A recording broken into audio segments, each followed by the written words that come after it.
उज्यालो radio नेटवर्कसँगै उज्यालो online र mobile एप्लिकेशनबाट एकसाथ प्रसारण भइरहेको नेपाल दर्पणमा साथी भोजेन्द्र बस्नेतसँगै मदन पौड्यालको नमस्कार।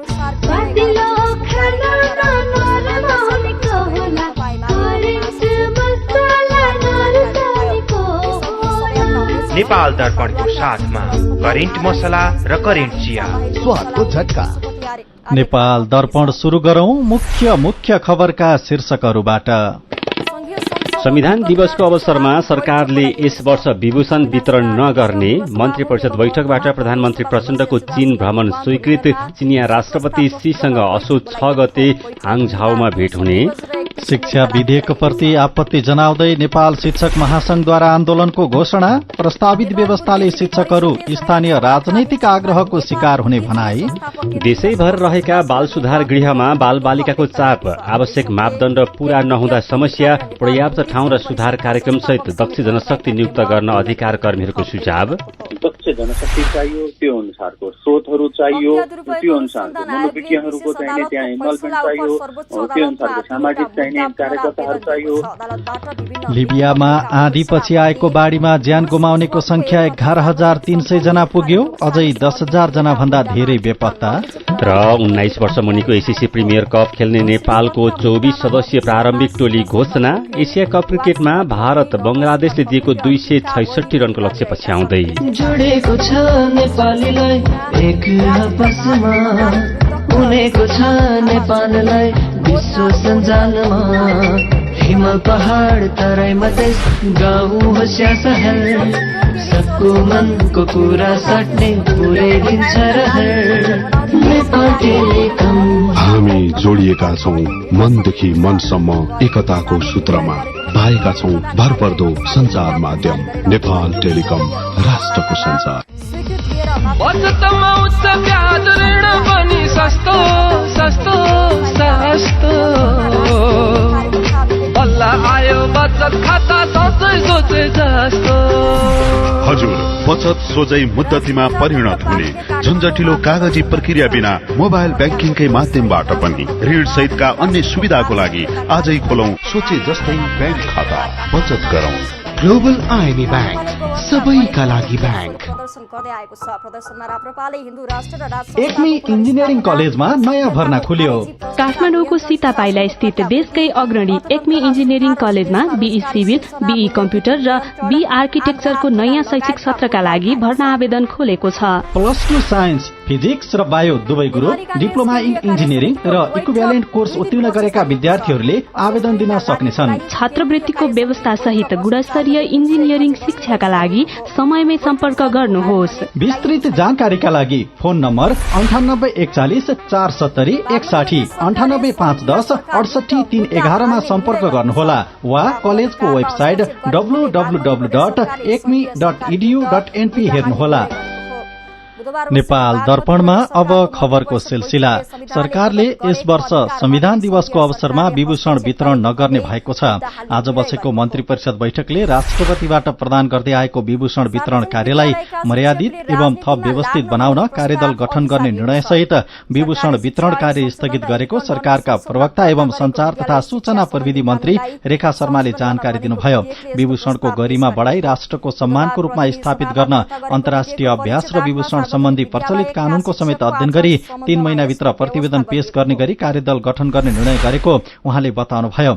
बैठकले नेपाल नागरिकता तेस्रो संशोधन नियमावली 2080 स्वीकृत गर्ने, कर प्रणालीको सुधारका लागि पूर्व मन्त्री विद्याधर मल्लिकको संयोजकत्वमा समिति गठन गर्ने, साल ट्रेडिङ कर्पोरेशन र खाद्य व्यवस्था तथा व्यापार कम्पनी लिमिटेडलाई 50% भन्सार महसुल छुट गरी 10-10 हजार मेट्रिक टन चिनी आयात गर्न स्वीकृति दिने, शुक्लाफाटा राष्ट्रिय निकुञ्ज पीड़ितको न्यायिक समस्या स्थायी रूपमा समाधानका लागि अधिकार सम्पन्न न्यायिक आयोग गठन गर्ने लगायतका निर्णय गरेको सरकारका प्रवक्ता शर्माले जानकारी दिनुभयो। यस्तै बैठकले प्रधानमन्त्री पुष्पकमल दाहाल प्रचण्डको चीन भ्रमण स्वीकृत गरेको छ।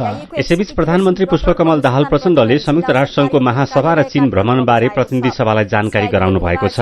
उहाँले आजको प्रतिनिधि सभा बैठकमा आफ्नो भ्रमण बारेमा जानकारी गराउनु भएको हो। प्रधानमन्त्री प्रचण्ड भोलि राष्ट्रसंघको महासभामा भाग लिन नेपाली प्रतिनिधि मण्डलको नेतृत्व गर्दै न्यूयोर्क जाँदै हुनुहुन्छ। हुनुहुन्छ। उहाँ अमेरिकाको न्युयोर्कबाटै चीन जाने कार्यक्रम छ। 19औं एसियाली खेलकुदको उद्घाटनका लागि सहभागी हुन प्रचण्ड चीन जान लाग्नु भएको हो। उहाँले चिनिया राष्ट्रपति सी जिनपिङ र प्रधानमन्त्री ली खछ्याङसँग हाङझाउमा भेटवार्ता हुने जानकारी दिनुभयो। यस्तै बेइजिङमा चिनिया समकक्षी ली खछ्याङसँग औपचारिक भेट र द्विपक्षीय भेटवार्ता हुने उहाँले जानकारी दिनुभयो। उहाँले चिनिया समकक्षीसँग पूर्वाधार विकास, पर्यटन, शिक्षा, स्वास्थ्य लगायतका विविध क्षेत्रमा चीनको सहयोगबारे छलफल हुने र कोभिडले रोकिएका नाका खोल्ने समझदारी गर्ने जानकारी दिनुभयो। प्रधानमन्त्री प्रधानमन्त्रीको हैसियतमा प्रचण्ड तेस्रो पटक चीन भ्रमणमा जान लाग्नु भएको हो। उहाँले आफ्नो अमेरिका र चीन भ्रमण तथा सरकारलाई गएको भदौ 21 गते संसदले दिएको रुलिङ अनुसार विभिन्न विषयमा संसदलाई जानकारी गराउनुभयो। प्रधानमन्त्री प्रचण्डको सम्बोधनपछि प्रतिनिधि सभाको बैठक असोज 14 गतेसम्मका लागि स्थगित भएको छ। सभामुख देवराज घिमिरेले प्रतिनिधि सभाको अर्को बैठक असोज 14 गते आइतबार दिउँसो 1 बजे बस्ने गरी तोक्नु भएको हो। नेपाल शिक्षक महासंघले विद्यालय शिक्षा सम्बन्धी कानूनलाई संशोधन र एकीकरण गर्न बनेको विधेयक 2080 लाई संशोधन गर्न 18 बुँदे मागसहित आन्दोलनको घोषणा गरेको छ। सरकारले बुधबार प्रतिनिधि सभामा दर्ता गरेको विधेयक शिक्षकहरूको हक हित विपरीत भएको भन्दै महासंघले आन्दोलनको घोषणा गरेको हो। महासंघले माध्यमिक तहसम्मको अधिकार पालिकालाई दिने, शिक्षकलाई पालिका अन्तर्गत राख्ने लगायतका व्यवस्थाहरूको विरोध गरेको छ। शिक्षकलाई पालिका अन्तर्गत राख्दा जनप्रतिनिधिबाट मनोमानी हुने भएकोले आन्दोलन गर्नु परेको महासंघकी अध्यक्ष कमला तुलाधरले बताउनुभयो। 5 वर्ष कानून नै नहुँदा पनि पालिकाहरूले शिक्षकमाथि ज्यादती गरेको भन्दै उहाँले कानून नै बनेपछि त पालिकाबाट शिक्षकको पेशागत सुरक्षा नरहने बताउनुभयो। विधेयकमा भनिए जस्तै शिक्षकको सरुवा र कार्य सम्पादन मूल्याङ्कन पालिकाले गर्ने व्यवस्था पास भए पेशागत सुरक्षा र वृत्ति विकासमा शिक्षकहरू स्थानीय राजनैतिक आग्रहको शिकार हुने महासंघले निकालेको विज्ञप्तिमा उल्लेख छ। यस्तै महासंघले शिक्षक सेवा आयोगबाट परीक्षा लिएर प्रधानाध्यापक छनौट र नियुक्ति हुनुपर्ने, शिक्षक दरबन्दी संघमा नै राख्नुपर्ने, अस्थायी प्रकृतिका राहत करार, विशेष शिक्षा प्राविधिक धारका शिक्षकलाई आन्तरिक प्रतिस्पर्धाबाट स्थायी गर्ने सुनिश्चितता विधेयकमा हुनुपर्ने लगायतको माग गरेको छ। महासंघले ट्रेड युनियन अधिकार दिन पनि माग गरेको छ। महासंघले माग पूरा नभएमा देशभरका विद्यालय बन्द गरेर आन्दोलन गर्ने चेतावनी समेत दिएको छ। संसदीय सुनवाई समितिले सर्वोच्च अदालतको न्यायाधीशमा विनोद शर्माको नाम सर्वसम्मतिले अनुमोदन गरेको छ। शर्माको नाम सर्वसम्मतिले अनुमोदन भएको समिति सभापति पशुपति शमशेर जबराले जानकारी दिनुभयो। अब राष्ट्रपतिले नियुक्त गर्ने संवैधानिक व्यवस्था छ। न्याय परिषदले विनोद शर्मालाई सर्वोच्च अदालतको न्यायाधीशका रूपमा नियुक्तिका लागि प्रक्रिया अघि बढ़ाउन संवैधानिक परिषदलाई दोस्रो पटक लेखी पठाएको थियो। प्रस्तावित न्यायाधीश विनोद शर्माले सबैका लागि न्याय सुनिश्चित गर्न आफू लागि पर्ने बताउनुभयो। सिंहदरबारमा बसेको संघीय संसदको संसदीय सुनवाई समितिको बैठकमा आफ्नो भावी योजना प्रस्तुत गर्ने क्रममा उहाँले प्रतिबद्धता जनाउनु भएको हो। उहाँले न्यायमा ढिलासुस्ती र खर्चिलोपन हुन नदिनका लागि आफूले सक्दो पहल गर्ने बताउनुभयो। यसैबीच न्याय परिषद बैठकले उच्च अदालतका लागि 27 जना न्यायाधीश नियुक्तिको सिफारिश गरेको छ। आज बसेको परिषदको बैठकले उच्च अदालतमा रिक्त मध्ये 27 जना न्यायाधीशको नाम सिफारिश गरेको हो। न्याय परिषदका प्रवक्ता मानबहादुर कार्कीका अनुसार उच्च अदालतमा रिक्त मध्ये 27 जनाको नाम सिफारिश गरेको हो। सिफारिश भएका मध्ये 18 जना जिल्ला न्यायाधीशबाट सिफारिश गरिएको छ भने 3 जना कर्मचारी र 6 जना कानून व्यवसायबाट सिफारिश गरिएको छ। न्याय परिषदको सिफारिशमा प्रधान न्यायाधीशले उच्च अदालतको न्यायाधीश नियुक्त गर्ने संवैधानिक व्यवस्था छ। न्याय परिषदले 60 जना न्यायाधीशको सरुवा गरेको छ। बैठकले 34 जना उच्च अदालत र बाँकी जिल्ला अदालतका न्यायाधीशको सरुवा गरेको हो। राष्ट्रिय मानव अधिकार आयोगले सामाजिक सञ्जालको प्रयोग गर्दा शिष्ट र मर्यादित भएर गर्न आग्रह गरेको छ। केही दिन यता देशका विभिन्न भागमा घटेका घटना, कतिपय जिम्मेवार पदाधिकारीबाट नै व्यक्त धारणा र आरोप प्रत्यारोपप्रति गम्भीर ध्यानाकर्षण सहित आयोगले शिष्ट र मर्यादित भएर सामाजिक सञ्जालको प्रयोग गर्न आग्रह गरेको हो। नेपाली कांग्रेसका सहमहामन्त्री महेन्द्र यादवमाथि काठमाडौँमा भएको आक्रमण, जसपाका जिल्ला अध्यक्ष राजकुमार यादवमाथि प्रहरीबाट मोरङमा दुर्व्यवहार भएको, चिकित्सकमाथि कुटपिट भएको भन्दै हेटौँडा अस्पतालका 78 जना चिकित्सकले राजीनामा दिएको जस्ता घटनाका सम्बन्धमा आयोगले ध्यानाकर्षण भएको जनाएको छ। आयोगका प्रवक्ता डाक्टर टीकाराम पोखरेलले निकाल्नु भएको विज्ञप्तिमा यी घटनामा संलग्नलाई छानबिन गरी दोषीलाई कानून बमोजिम कार्यवाही गर्न तथा शान्ति सुरक्षाको प्रत्याभूति गर्न सरकारको ध्यानाकर्षण गरिएको छ। आयोगले आफ्नो अधिकारको प्रयोग गर्दा अरूको अधिकारमा पर्न सक्ने असरप्रति जिम्मेवार व्यक्तिले ध्यान पुर्याउनु पर्नेमा पनि जोड़ दिएको छ। राष्ट्रिय भूमि आयोगले विभिन्न जिल्लाका 24वटा पालिकाका भूमिहीन, दलित, सुकुम्बासी र अव्यवस्थित बसोबासीलाई जग्गा उपलब्ध गराउन लगत संकलन थालेको छ। आयोगले आज सूचना निकालेर सम्बन्धित पालिकाका वडामा तोकिएका ठाउँमा खटिएका लगत संकलक मार्फत निवेदन आह्वान गरेको हो। आजदेखि 35 दिनभित्र निवेदन दिइसक्नुपर्ने सूचनामा भनिएको छ। कोशी प्रदेशमा उदयपुरको उदयपुरगढ़ी गाउँपालिका, ताप्ली गाउँपालिका, लिमचुङबुङ गाउँपालिकामा निवेदन दिन आयोगको आग्रह छ। यस्तै मध्य प्रदेशमा सप्तरीको हनुमान नगर कंकालिनी नगरपालिका, सिराहाको नवराजपुर गाउँपालिका, सिराहा नगरपालिका, सर्लाहीको हरिपुर नगरपालिका, ब्रह्मपुरी गाउँपालिका, बाराको आदर्श कोतवाल गाउँपालिका, पर्सौनी गाउँपालिका, रौतहटको परोहा नगरपालिका, देवानी गोहानी नगरपालिका, फतुवा विजयपुर नगरपालिका, मौलापुर नगरपालिका, इस्नाथ नगरपालिका, बौद्धिमाई नगरपालिका र राजपुर नगरपालिकामा पनि निवेदन दिन सकिन्छ। त्यसैगरी बागमतीमा रामेछाप खाँडादेवी गाउँपालिका, काठमाडौँको शंखरापुर नगरपालिका, भक्तपुरको सूर्यविनायक नगरपालिका तथा गण्डकीमा बागलुङको वरेङ गाउँपालिकामा निवेदन दिन पाइन्छ। यस्तै लुम्बिनी प्रदेशका लागि रूपन्देहीको लुम्बिनी सांस्कृतिक नगरपालिका, कर्णाली प्रदेशमा दैलेखको चामुण्डा बिन्द्रासैनी नगरपालिका र सुदूरपश्चिम प्रदेशको लागि बझाङ तलकोट गाउँपालिकाबाट निवेदन दिन सकिने आयोगले जनाएको छ। आयोगका अनुसार यसअघि लगत संकलन थालिएका पालिकामा छुटेका भूमिहीन दलित, सुकुम्बासी र अव्यवस्थित बसोबासीले पनि 35 दिनभित्र निवेदन दिन सक्नेछन्। सीधा कुरा प्रश्न विचार, यो हो उज्यालो रेडियो नेटवर्क नेपाल दर्पणमा कुराकानी र मेरो पनि भन्नु छ सँगै खबरको सिलसिला बाँकी नै छ, सुन्दै गर्नुहोला। सुन त, मेरो कपडा प्याकिङ गरिदेऊ त। श्यामजीको मिसेसलाई क्यान्सर उपचार गराउन इन्डिया सँगै लिएर जानुपर्ने भयो। ए हो र? अनि सुन्नु त, अब क्यान्सरको उपचार सीएमसी क्यान्सर इन्स्टिच्युट भरतपुरमा नै हुन्छ नि। नेपालमै पहिलो पटक अत्याधुनिक भेरिएन्ट ट्युबिम भएको 60 काउस र हाइपर आर्क लगायतका अत्याधुनिक उपकरण प्रयोग गरी मस्तिष्कमा रहेको ट्युमर, फोक्सोको क्यान्सर, स्तन क्यान्सर, घाँटी तथा टाउको सम्बन्धी क्यान्सर, पेट तथा कलेजो सम्बन्धी क्यान्सर, पाठेघरको मुख, गर्भाशय तथा मूत्राशय सम्बन्धी क्यान्सर तथा अन्य क्यान्सरहरूको उपचार हुन्छ। क्यान्सर भएको ठाउँको पहिचान गरी रेडिएसनको माध्यमबाट पूर्ण रूपमा निको हुने गरी पनि उपचार गरिन्छ। सरकारी अस्पतालकै सेवा शुल्कमा उपचार हुनुका साथै नेपाल सरकारबाट प्रदान गरिने क्यान्सर पीड़ितहरूका लागि 1 लाखसम्मको छुटको व्यवस्था पनि छ। ओहो, यस्तो सुविधा रहेछ। ल, अब क्यान्सर उपचार गराउन सीएमसी क्यान्सर इन्स्टिच्युटमा नै लिएर जान्छौ।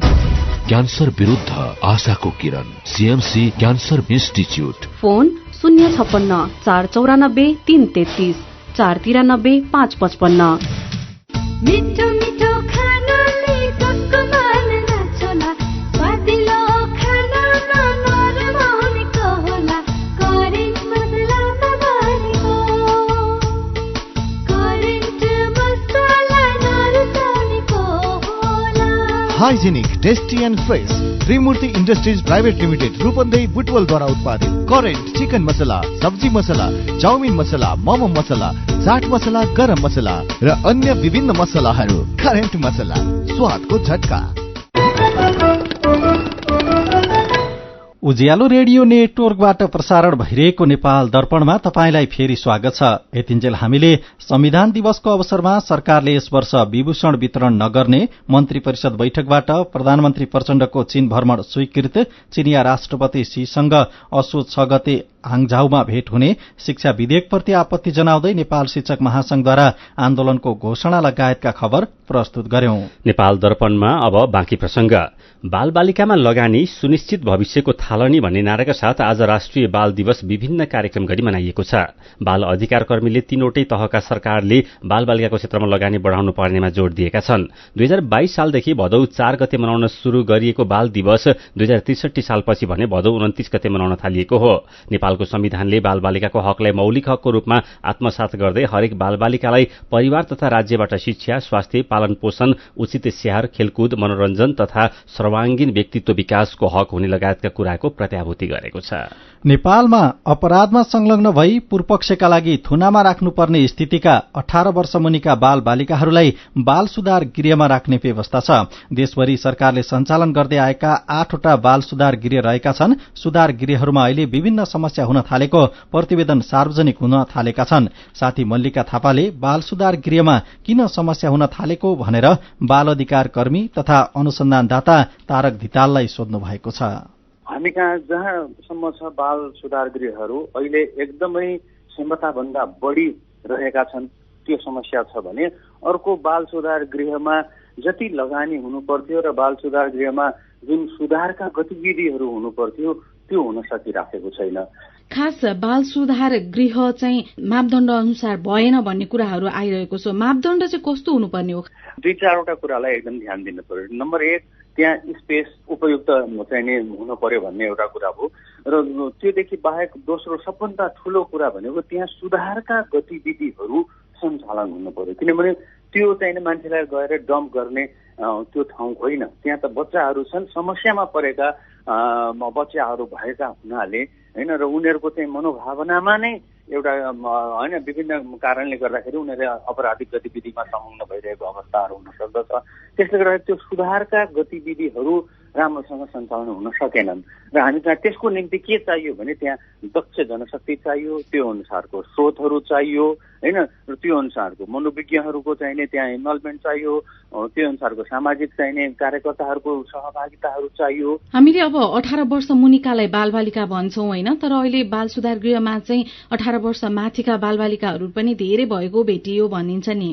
अब यो एउटा चाहिँ सैद्धान्तिक रूपमा के हो भने बालबालिका रहँदाखेरि चाहिँ उसले अपराध गरे, उसको 5 वर्षको चाहिँ सजाय भुक्तान गर्नु पर्थ्यो भने अब चाहिँ 3 वर्ष 18 वर्षसम्म 3 वर्षसम्म हुँदाखेरि बाल सुधारमा गइसक्ने, त्यसपछि तुरुन्तै जेलमा लाने भन्दाखेरि उसलाई जुन सुधारको हामीले जुन लगानी गरेका थियौँ त्यसको प्रतिफल निस्कन गाह्रो हुन्छ भन्ने यो सैद्धान्तिक मान्यतामा त्यो युथहरूलाई पनि अथवा 18 वर्षभन्दा पुगेकाहरूलाई पनि बाल सुधार गृहकै त्यही फेसिलिटी अनुसारको राख्नुपर्छ भन्ने चाहिँ नि त्यो मान्यता हो। बाल सुधार गृहभित्र चाहिँ तपाईँले भने जस्तो यो सुधारको कार्यक्रम सँगसँगै शैक्षिक कार्यक्रमहरू पनि हुन्छन्? हुन्छन्, त्यो डेफिनेटली हुनुपर्छ। त्यहाँ शैक्षिक कार्यक्रमहरू हुनु पर्यो, त्यहाँ उनीहरूको सिप विकासका कार्यक्रमहरू हुनु पर्यो होइन। त्यो त समग्रमा चाहिँ बालबालिकाहरू त्यहाँ लगेर मैले अघि नै भने त्यहाँ लगेर जेलमा राखे जस्तो हुँदै होइन। बाल सुधार गृह भन्दा त नामै सुधार गृह, त्यसकारण ऊ त्यहाँ बाल सुधार गृह बाहिर निस्किँदाखेरि त्यो एउटा सक्षम व्यक्ति भएर निस्किनु पर्ने त्यो अवसर त्यो सुविधाहरू दिनुपर्ने हो। अब यस्ता समस्या समाधानका लागि गर्ने के त? नम्बर 1, अहिले यो चाहिँ नि हामीले 18 वर्ष पुर्याइसकेपछि बाल सुधार गृहहरूमा चाप बढेको छ, त्यो चापलाई चाहिँ नि हामी डिस्ट्रिब्युट गर्न सक्नु पर्यो होइन। अन्य बाल सुधार गृह पनि सञ्चालन हुनु पर्यो र बाल सुधार गृह जेल होइन भन्ने त्यो मानसिकता त्यो सञ्चालनकर्ता, नीति निर्माणकर्ता र त्यसलाई चाहिँ नि सहयोग गर्ने सबै व्यक्तिहरूमा चाहिँ त्यो हुन जरुरी छ। त्यसकारण त्यहाँ त एकदमै त्यो अघि भनेका जति कार्यक्रमहरू सञ्चालन गर्नको निम्ति त्यहाँ उपयुक्त तालिम प्राप्त जनशक्तिहरू हुनु पर्यो। सरकारले अलिक बढी प्रायोरिटी चाहिँ यसलाई प्राथमिकता दिन जरुरी छ। मेरो पनि भन्नु छ। बाल अधिकार सुनिश्चित गर्नका लागि के गर्नु पर्ला भन्ने जिज्ञासामा उज्यालोको फेसबुक पेजमा आएका विचार र प्रतिक्रियालाई आजको मेरो पनि भन्नु छमा समेटेका छौं। केशव महताराले लेख्नु भएको छ, यदि साँच्चीकै बाल अधिकारको कुरा गर्ने हो भने वर्षमा एक दिन औपचारिक कार्यक्रम गरी लाखौं रुपियाँ सक्नुको साटो यो रकम बालबालिकाका लागि खर्च गरौं। बालबालिकालाई राज्यले खोजेर उनीहरूका आधारभूत आवश्यकता पूरा गरोस्। बाल अधिकारको हनन गर्ने जो कोहीलाई पनि कार्यवाही हुनुपर्छ, होइन भने बाल अधिकार पनि कागजमा र औपचारिक कार्यक्रममा मात्रै सीमित हुनेछ। शंकर चौधरी भन्नुहुन्छ, बाल अधिकारको अधिकार सुनिश्चित गर्न सरकारले उनीहरूका आमा बुबालाई रोजगारी दिनुपर्छ। रमेश सुवेदीले लेख्नु भएको छ, बालबालिकाको संरक्षणको विषयमा स्थानीय निकायको विशेष चासो र सक्रियताको आवश्यकता देखिन्छ। स्थानीय सरकारले प्राथमिकता दिने हो भने बालबालिकामाथि हुने शोषण रोकथाम हुन सक्छ। कृष्ण लामिछानेका अनुसार ओडा नगरमा संरक्षण गरिएका बालबालिकाहरूको अवस्थामा सुधार आएको छ कि छैन भनेर अनुगमन हुनुपर्छ। बाल मैत्री गाउँ नगर घोषणा गरिएका ठाउँमा अझै पनि पूर्ण रूपमा बाल शोषण हटिसकेको छैन। लागू औषध दुर्व्यसनमा पनि बालबालिकाहरू फँसिरहेका छन्, यसतर्फ पनि ध्यान दिनुपर्छ। अनि रीता चौधरी, प्रकाश जीसी र दिकपाल रोकायाको प्रतिक्रिया छ, हरेक बालबालिकाले विद्यालय जाँदा आफ्नो क्षमता भन्दा धेरै भारको झोला बोक्नुपर्ने बाध्यता छ। गाउँमा अहिले पनि साना बालबालिका घण्टौं हिँडेर विद्यालय जान्छन्। संविधानले सुरक्षित गरेका अधिकार पाउन पनि बालबालिकालाई मुस्किल छ। बाल अधिकार रक्षाका लागि केही गर्नु पर्दैन, संविधानको पूर्ण कार्यान्वयन गरौं। विचारका लागि तपाईलाई धन्यवाद। मेरो पनि भन्नु छ। मेरो पनि भन्नु छ प्रस्तुत गर्दै हुनुहुन्थ्यो साथी दिपा तिमल सिन्हा। आर्थिक खबरको साथमा नेपाल टेलिकम राष्ट्रको सञ्चार। वैदेशिक रोजगारीका नाममा ठगी बढ्दै गएको छ। Canada, Australia, Serbia, Malaysia, Turkey, America, बेलायत लगायतका देशमा पठाइदिने भनी रकम ठगी गर्ने गिरोह थप सक्रिय भएका र वैदेशिक रोजगारीका नाममा सर्वसाधारण नागरिक ठगी हुने क्रम बढेको काठमाडौँ उपत्यका अपराध अनुसन्धान कार्यालयले जनाएको छ। कार्यालयका प्रहरी उपरीक्षक रविन्द्र रेग्मीका अनुसार यस्ता घटनामा उजुरी आउने क्रम बढ्दो छ। ठगी हुनबाट जोगिन नागरिक आफै सचेत हुनुपर्नेमा प्रहरीको जोड रहेको छ। गोर्खाको गोर्खा नगरपालिका 13 दरौदी नदीमा अर्धजलाशयुक्त जलविद्युत आयोजना निर्माण हुने भएको छ। 2 अर्ब 19 करोड़ 95 लाखको लागतमा आयोजना निर्माण हुन लागेको हो। मनोकामना Daraudi hydro power company लिमिटेडको प्रवर्तनमा Daraudi नदीमा 9.84 मेगावाट क्षमताको जलविद्युत आयोजना निर्माण गर्न लागेको कम्पनीका अध्यक्ष डाक्टर डम्बर बहादुर नेपालीले जानकारी दिनुभयो। आयोजना निर्माण गर्दा कुल लगानीको 70% ऋणबाट लगानी गर्ने र बाँकी सो पुँजी अन्तर्गतको लगानी रहने उहाँले बताउनुभयो। गोर्खा नगरपालिकाको वडा नम्बर 12, 13 र 14, शहीद लखन गाउँपालिकाको वडा नम्बर 1, 2 र 3 तथा पालुङटार नगरपालिकाको वडा नम्बर 3 मा गरी यो आयोजनाले कुल 440 रोपनी क्षेत्रफल ओगट्नेछ। नेपाल दर्पणमा खबरको सिलसिला बाँकी नै छ, सुन्दै गर्नुहोला। चामल र मैदाको तुलनामा कोदो, फापर, चिनो, कागुनो, लट्टे आदिमा शरीरको लागि आवश्यक पोषक तत्वहरू प्राय बढ़ी पाइने हुनाले यिनको नियमित सेवन गरेमा मुटु रोग, मधुमेह, उच्च रक्तचाप लगायतका रोग लाग्ने जोखिम कम हुनका साथै बाल बालिकामा हुने कुपोषण र महिलामा हुने रक्त अल्पता समेत घटाउन सकिन्छ। तसर्थ खाने बानीमा परिवर्तन गरौं, दैनिक भोजनमा यस्ता बालिका परिकारहरूलाई समावेश गरी निरोगी बनाऊ। ग्रामीण नेपालको रूपान्तरणका लागि कोदोजन्य बालीको प्रवर्धन गरौं। नेपाल सरकार कृषि तथा पशुपन्छी विकास मन्त्रालय, कृषि विभाग, बाली विकास तथा कृषि जैविक विविधता संरक्षण केन्द्र तथा FAO नेपालको साझा अभियान। नेपाली साहित्य र संगीतका धरोहर गणेश रसिकको एकल सांगीतिक साँझ गाउँको माया भाग 2 काठमाडौँमा हुन गइरहेकोले प्रस्तुति हेर्न र सुन्न हार्दिक अनुरोध छ। जिन्दगीको उत्तरार्धमा पनि उत्तिकै क्रियाशील सर्जक श्री रसिकको लेखनमा नेपाली समाजको दुःख, संघर्ष, उन्नति र सपनाको सरल प्रस्तुतिमा गम्भीर अर्थ भेटिन्छन्। श्री रसिकलाई ख्यातिप्राप्त नेपाली कलाकारहरू किरण प्रधान, सूर्य थुलुङ, शम्भु राई, सुनिता सुब्बा, सत्यकला राई, झुमा लिम्बू, ठुले राई, सञ्जय तुम्रोक, साजन राई, रूपक चौधरी, दुर्गा परियार र श्रेयसी च्याम्जङले साथ दिनुहुनेछ।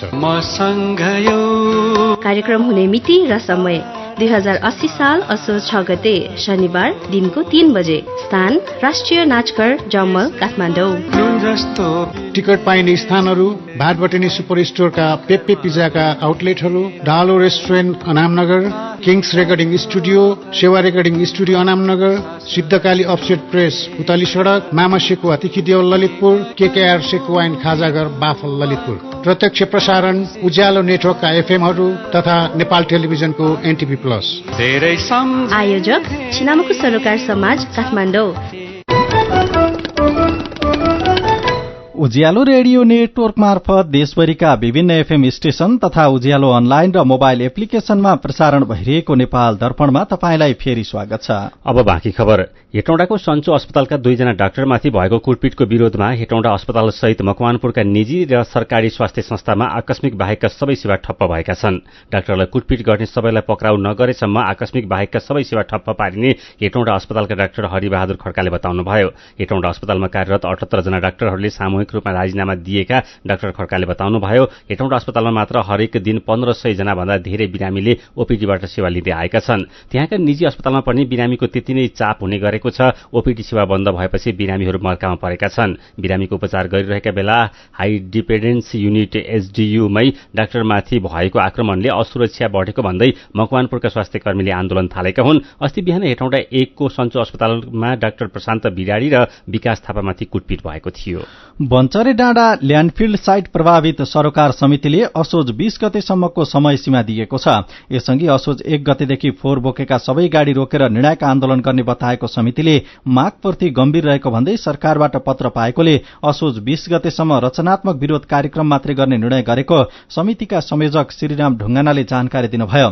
प्रधानमन्त्री तथा मन्त्री परिषदको कार्यालय र शहरी विकास मन्त्रालयले स्थानीयवासीको मागप्रति सरकार गम्भीर रहेको भन्दै पत्र पठाएका कारण आन्दोलनको स्वरूप परिवर्तन गरेको उहाँले बताउनुभयो। असोज 20 गतेसम्म पनि माग पूरा नभएमा भने कुनै पनि आश्वासनलाई नमानी परिणाम नआएसम्म आन्दोलन गर्ने उहाँले बताउनुभयो। चितवनको नारायणगढ़ बजार नजिकैको नारायणी नदीमा निर्माण गर्न लागि नयाँ पुल अहिले भएको पुलबाट उत्तरतर्फ अर्थात माथिल्लो भागमा बनाइने भएको छ। पूर्व पश्चिम राजमार्गको सड़कको भागमा पर्ने गरी पुल बनाउन लागि हो। सड़क विभाग अन्तर्गतको पुल महाशाखाले नक्साङ्कनसहित पुल निर्माणका लागि टुण्डी कन्स्ट्रक्सन प्रणालीसँग सम्झौता गरिसकेको छ। महाशाखाका सिनियर डिभिजनल इन्जिनियर कृष्ण अधिकारीका अनुसार गएको जेठ 19 गते 48 महिनामा सम्पन्न गर्ने गरी सम्झौता भइसकेको छ। पुल कम्तीमा 420 मिटर लम्बाई र 11 मिटर चौडाइको हुनेछ। यो पुल निर्माणका लागि 1 अर्ब 68 करोड़ रुपियाँ खर्च लाग्ने अनुमान छ। दैलेखको दुल्लुमा ट्र्याक्टर दुर्घटना हुँदा चालकको ज्यान गएको छ। 2 जना घाइते भएका छन्। भित्री सड़कमा लु 3 त 9694 नम्बरको ट्र्याक्टर पल्टिँदा चालक दुल्लु नगरपालिका 2 का 25 वर्षका धर्म महतको ज्यान गएको प्रहरीले जनाएको छ। ट्र्याक्टरमा रहेका दुल्लु नगरपालिका 3 सियालाका भूपेन्द्र सावद र रमित सावद घाइते भएका छन्। उनीहरूको दुल्लु अस्पतालमा उपचार भइरहेको इलाका प्रहरी कार्यालय दुल्लुका प्रहरी निरीक्षक कृष्ण डाँगीले जानकारी दिनुभयो। दाङमा छोराको कुटपिटबाट 51 वर्षका बाबु प्रेम बहादुर केसीको ज्यान गएको छ। छोरा 28 वर्षका सन्तोष केसीले कुटपिट गर्दा बाबु प्रेम बहादुरको ज्यान गएको र सन्तोषलाई पक्राउ गरेको जिल्ला प्रहरी कार्यालय दाङले जनाएको छ। नेपाल दर्पणमा अब विदेशको खबर। लिबियाको पूर्वी क्षेत्रमा आँधीपछि आएको बाढ़ीमा ज्यान गुमाउनेको संख्या 11,300 जना पुगेको छ। ड्यानियल आँधीसँगै परेको मुसलधारे वर्षाले बाढ़ी आउँदा पूर्वी शहर डेर्नाका 11,300 जनाले ज्यान गुमाएका लिबियाली रेडक्रसका अधिकारीलाई उद्धृत गरी अल जजिराले जनाएको छ। 10,100 मानिस हराइरहेका विवरण प्राप्त भएको पनि रेडक्रसले जनाएको छ। बाढ़ीका कारण 50,000 जना भन्दा धेरै मानिस विस्थापित भएका छन्। गएको आइतबार दिउँसो आँधी आएसँगै मुसलधारे वर्षा हुँदा 2वटा नदीका बाँध भत्केपछि बाढ़ीले गाउँ शहरका भवन र तिनमा बसेका मानिसलाई बगाएको थियो। 90,000 जनसंख्या भएको डेर्नामा अहिले जताततै शव मात्र छरिएका उद्धारकर्ताहरूले जनाएका छन्। डेर्नाका मेयर अब्दुल मेनम अल गैथी धजले पनि ज्यान गुमाउनेको संख्या 20,000 पुग्ने बताउनु भएको छ। शहरभन्दा 60 माइल पर पनि शवहरू भेटिएका बीबीसीले जनाएको छ।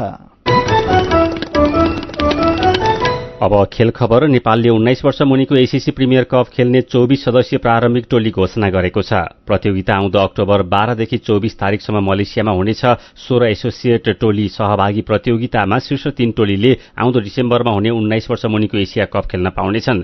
समूह ए मा नेपाल, बहराइन, साउदी अरेबिया र इरान छन्। समूह बी मा यूएई, ओमान, कतार र चीन छन्। समूह सी मा सिंगापुर, कुवेत, थाइल्याण्ड र मालदिव्स छन्। यस्तै समूह डी मा हङकङ, मलेसिया, जापान र इन्डोनेसिया रहेका छन्। र एशिया कप क्रिकेटको सुपर 4 को अन्तिम खेलमा अहिले भारत र बंगलादेश खेलिरहेका छन्। बंगलादेशले जितका लागि लिएको 266 रनको लक्ष्य पछ्याइरहेको भारतले ताजा अवस्थामा 13 ओभरको खेल सकिँदा 2 विकेट गुमाएर 64 रन बनाएको छ। उसका केएल राहुल 15 रन र शुभमन गिल 36 रन बनाएर खेलिरहेका छन्। भारतका कप्तान रोहित शर्मा 2 बलमा 0 रनमा आउट भए र तिलक वर्मा 9 बलमा 5 रन बनाएर आउट भएका छन्। त्यससँगै कोलम्बोमा टस हारेर पहिला ब्याटिङ गरेको बंगलादेशले निर्धारित 50 ओभरमा 8 विकेट गुमाएर 265 रन बनायो। बंगलादेशका लागि कप्तान साकिब अल हसनले सर्वाधिक 80 रन बनाए। तोहिद हृदयले 54 र नासुन अहमदले 44 रन जोडे। बोलिङतर्फ भारतका शार्दुल ठाकुरले 3 र मोहम्मद सामीले 2 विकेट लिए।